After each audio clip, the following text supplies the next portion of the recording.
Hello friends, good morning. সবাই কেমন আছেন? আশা করি সবাই ভালো আছেন। আর নতুন আরেকটি ভিডিওতে সবাইকে স্বাগত। যেহেতু আজ আমার লোকেশন ছিল বালুরঘাট, সেই কারণে আমার বাড়ির থেকে একটি বাস চেঞ্জ করে তারপর স্টেট বাস স্ট্যান্ডে যেতে হয়। পৌঁছে যাই স্টেট বাস স্ট্যান্ডে, সেখানে চটপট একটি টিকিট কেটে নাই। যেহেতু আজ 8টার বাস ছিল আমার, সেই কারণে খুব বাসটি ফাঁকা ছিল। টিকিট কাটানোর পর চটপট উঠে পড়ি বাসে।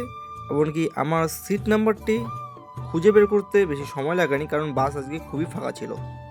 সিট নাম্বার খুঁজে বের করার পর আমি বসে পড়ি সিটে। আজকের ওয়েদারটা ছিল খুবই রৌদ্র এবং অস্বস্তিকর সেই সকাল থেকেই। আর বাসে আমি সবসময় উইন্ডো সিটই নেই, কারণ বাইরের পরিবেশটা যাতে উপভোগ করতে পারি। এবং 3 ঘন্টা জার্নি। তারপর দেখে নাও আমার টিকিট, যে আমি কোথা থেকে কোথায় যাচ্ছি। তারপর বাস ছাড়ার পর একটু আমার শহর রায়গঞ্জের বাইরের কিছু দৃশ্য ক্যাপচার করি। যারা রায়গঞ্জ থেকে দেখছেন অবশ্যই তারা চিন্তা করবেন লোকেশনটা। যেহেতু আজ 7:30টার বাস আমি ধরতে পারিনি, সেই কারণে আজকে 8টার বাসে আমাকে যেতে হচ্ছে।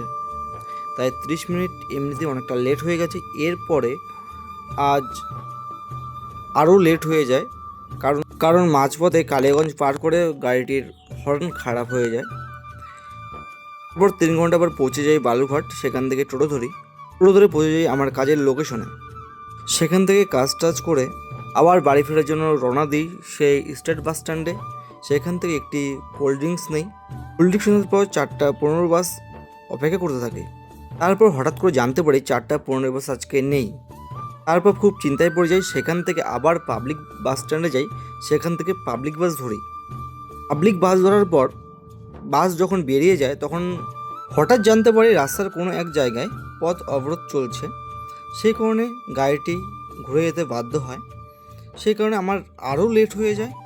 তারপর চিন্তায় কী করব বুঝতে না পেরে বাসে বসে থাকি। তারপর একটি কথা মনে পড়ে যায় যে যেদিন লেট তো সব দিক থেকে লেট হয়। ধন্যবাদ সবাইকে।